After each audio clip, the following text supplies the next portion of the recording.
Our second reading comes from the 8th chapter of 1 Kings, verses 1 through 13. Then Solomon assembled the elders of Israel and all the heads of the tribes, the leaders of the ancestral houses of the Israelites, before King Solomon in Jerusalem to bring up the ark of the covenant of the Lord out of the city of David, which is Zion. All the people of Israel assembled to King Solomon at the festival in the month Ethanim, which is the 7th month. And all the elders of Israel came, and the priests carried the ark. So they brought up the ark of the Lord, the tent of meeting, and all the holy vessels that were in the tent. The priests and the Levites brought them up. King Solomon and all the congregation of Israel who had assembled before him were with him before the ark, sacrificing so many sheep and oxen that they could not be counted or numbered. Then the priests brought the ark of the covenant of the Lord to its place in the inner sanctuary of the house, in the most holy place, underneath the wings of the cherubim. For the cherubim spread out their wings over the place of the ark, so that the cherubim made a covering above the ark and its poles.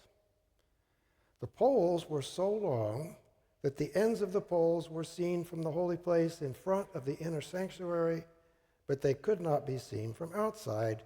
They are there to this day.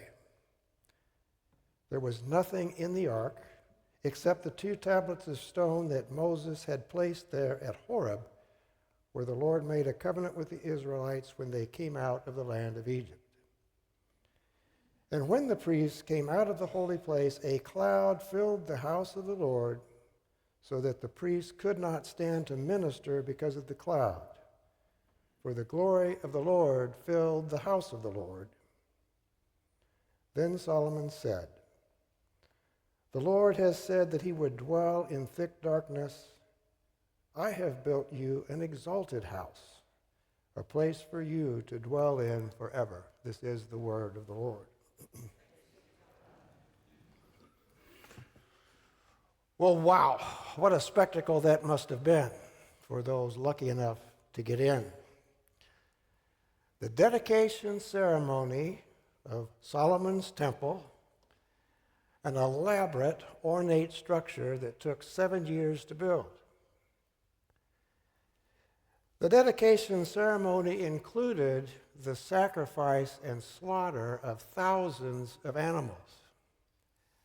And it featured this huge parade, a parade of priests, as they carried the ark containing the stone tablets of the 10 Commandments into the innermost, holiest part of that new sanctuary. And the ceremony culminated in the appearance of this huge cloud which descended over them, a cloud so thick and imposing that it actually blocked the view of the priests. What a day in Israel. What an absolute assault on the senses. What a day of awe and wonder.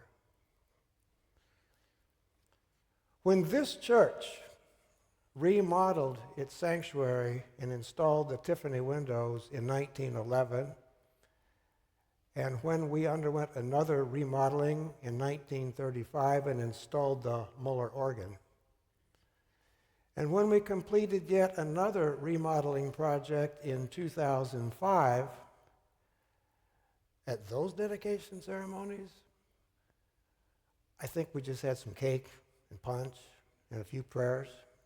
That would suffice. No animals were harmed during those ceremonies.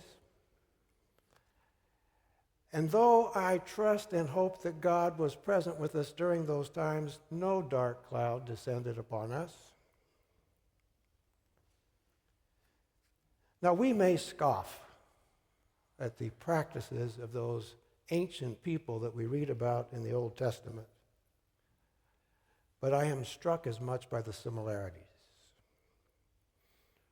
We don't do sacrifices, of course, anymore, but we do have our sacraments. We inherit the same 10 Commandments. And both then and now, we build elaborate structures to honor the glory of God.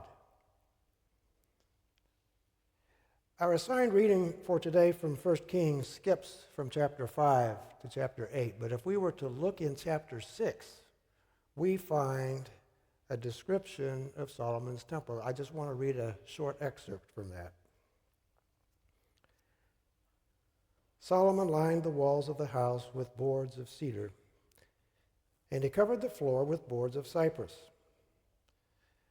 The cedar within the house had carvings of gourds and open flowers. The interior of the inner sanctuary, he overlaid it with pure gold. Next, he overlaid the whole house with gold in order that the whole house might be perfect. Now, skip ahead to the 21st century. I'm going to read you a short excerpt from the architect's website. The historic stone church is located adjacent to the state capitol. Desire for visibility and a need for gathering spaces defined a renovation plan that added a, quote, jewel box onto the corner for social space. Feedback from the community and congregation members supported the idea that this jewel box, known as Disciples Hall, transformed the outreach and visibility of the church's activities. In fact, the response was so positive to this addition that the master plan was changed to allow it to remain a prominent, visible structure on the corner streetscape. Yes, both Solomon's Temple and First Presbyterian Church, Topeka, Kansas, are indeed crowning jewels of their own time and place. Religious people have always, rightfully, had a desire to erect structures to symbolize their faith and to create sacred spaces. Unfortunately, the story of Solomon and its temple told in the books of 1st and 2nd Kings eventually takes a sad turn. The story begins with Solomon succeeding his father David to the throne. Near the end of the story, we find Babylon conquering Israel and taking many of its citizens and leaders into captivity, beginning with King Jehoiakim, who ruled about 300 years after Solomon. The Babylonians eventually destroyed that beautiful temple. What starts out as the story of a people dedicating their temple and their lives to God leads into a tragic story of disobedience, a movement from dedication to despair. And the seeds of trouble are sown very early into this story.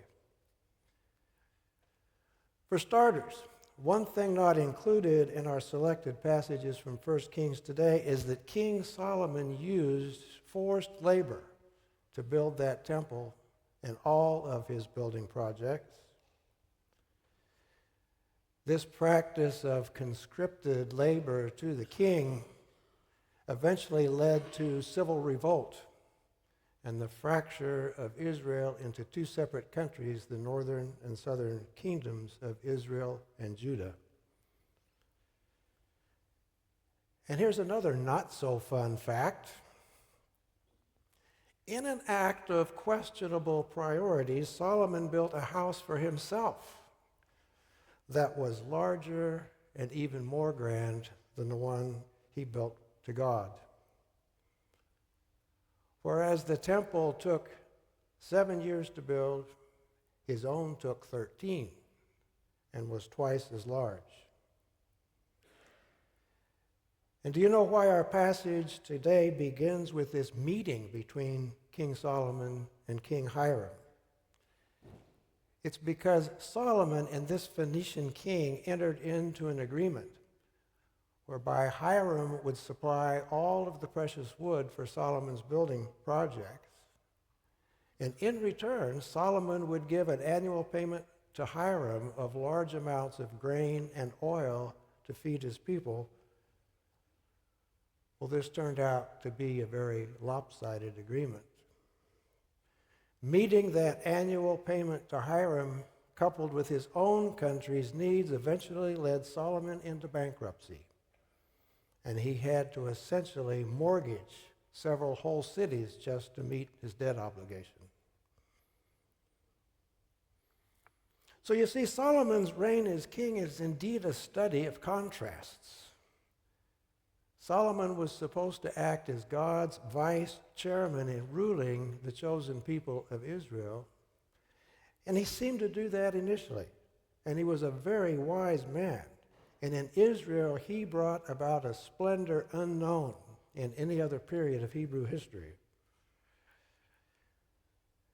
But over time, as some historians have noted, this glory itself became a burden for the common citizen due to heavy taxation and forced labor. The king's achievements and wealth were shared only by an elite faction with little concern for the welfare of the ordinary citizens. Power became more and more vested upon the king, more like a dictator rather than God's vice-regent. Now, I don't believe that this story is an indictment by God of temple building in general. But it is a cautionary tale about putting structure ahead of function, or about putting human activity over God's activity. This theme remains relevant today. In fact, today is a good day to take this to heart, because today also happens to be, in case you couldn't tell from the music, Reformation Sunday. And one of the great themes of the Reformation is to reaffirm the sovereignty of God over and against human endeavor. What will be our story here at First Presbyterian Church? Hopefully our story will not include invading Babylonian armies. But we, like so many churches, do face financial struggles and aging structures. In fact, our aging structures contribute greatly to our financial struggles, along with us aging people and our dwindling numbers. People talk about the uncertain future of the church. We recently had some difficult discussions about parting with one of our beautiful and cherished Tiffany windows. I, and probably some of you, can think of many reasons not to do so. Reasons that are aesthetic and artistic and historic. But as valid as these reasons may be, I still come back to the question of structure versus function of the church. A little over a decade ago, I experienced this issue firsthand, though admittedly not nearly as heartrending as the decision that this congregation has had to face recently.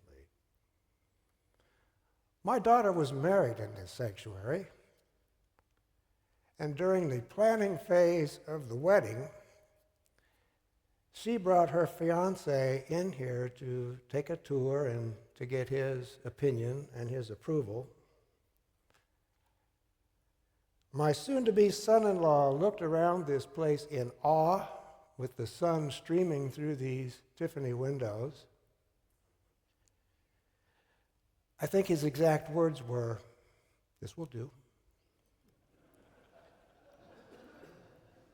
Well, shortly before the ceremony, Brad, who was our pastor back then, had to make a difficult house call to Carrie Ann and I to tell us that in just a few days that beautiful Ascension window back there was going to be removed and sent out for restoration and repair. That beautiful window didn't get invited to the wedding. Needless to say, we were crushed. Needless to say, it was too late to change venues. So we forged ahead. We had a wonderful service. I got to walk my daughter down the aisle. I stood right there, and I read from the book of Isaiah, and we got to witness the exchange of rings and vows among dear family and friends, all against the backdrop of a huge 3/4-inch piece of plywood. I thank God that this couple remains happily married today. If you want to stay for a few minutes after the service, I'll also tell you how wonderful their children are. Which is to say, as I heard several people express during the congregational meetings regarding our windows, this is a beautiful church, but I am here because of the people. And I cannot help but think in retrospect of the words that I read at my daughter's wedding. These words from Isaiah 55 that could become a metaphor today for our window and the tough decision that we have faced. God says, "For as the rain and snow come down from heaven, so shall my word be that goes out from my mouth. It shall not return to me empty, but it shall accomplish that which I purpose and succeed in the thing for which I set it."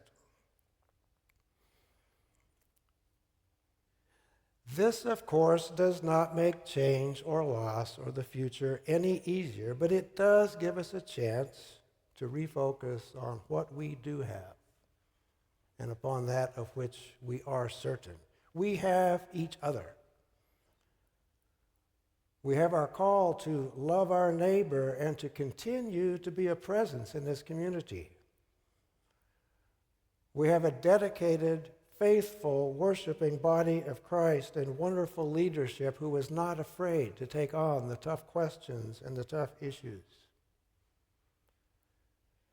We have hope that God will lead us into a future mission, whatever that might look like, and God will be with us every step of the way in whatever form that takes. And of course, we have the sure and certain hope of the resurrection to eternal life through Jesus Christ. Perhaps we ourselves should have another dedication service here someday soon to celebrate what we do have. We could have cake and punch. We could rededicate ourselves to the work of God in God's ministry to this community and to this world, especially in these times of national and international unrest. We could reclaim our mission to be a people of God, to be kind, to show mercy, and to love our neighbors and each other. We can celebrate God's faithful presence. In that regard, I challenge all of you to read the end of the story that I started reading today about the Israelites. Go home and read the last few verses of 2 Kings and see how this story ends, or better yet, how it continues. Go ahead, sneak a look in what remains of today's worship service. I will see you, but I won't tell. Just do it today and see what God is up to. Thanks be to God.